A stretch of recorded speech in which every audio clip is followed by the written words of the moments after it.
Finance कंपनीच्या वसुली कर्मचाऱ्यावर हल्ला करून रोख 73,000 आणि इतर मिळून 3,18,400 किमतीचा मुद्देमाल लुटणाऱ्या टोळीला स्थानिक गुन्हे अन्वेषण शाखेने अटक केली।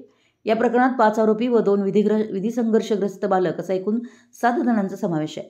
तपासानुसार मुख्य सूत्रधार अविनाश मोहिते यांनी फायनान्स कंपनीचे हप्ते न फेडता वसुली कर्मचाऱ्याला लुटण्याचाच कट रचला। त्यांनी विजय पुजारीसह साथीदारांना बोलावून 4 ऑगस्ट रोजी सायंकाळी गारगोटी रोडवर कर्मचाऱ्याला अडवलं, मारहाण केली व पैशाची बॅग लुटली। नंतर रक्कम टोळीनं वाटून घेतली। सीसीटीव्ही फुटेज व गुप्त माहितीच्या आधारे पोलिसांनी टेंबलाई मंदिर परिसरात सापळा रचून आरोपींना पकडलं। विजय पुजारीवर यापूर्वीही जबरी चोरी, वाहन चोरी आणि मारामारीचे गुन्हे नोंद आहेत।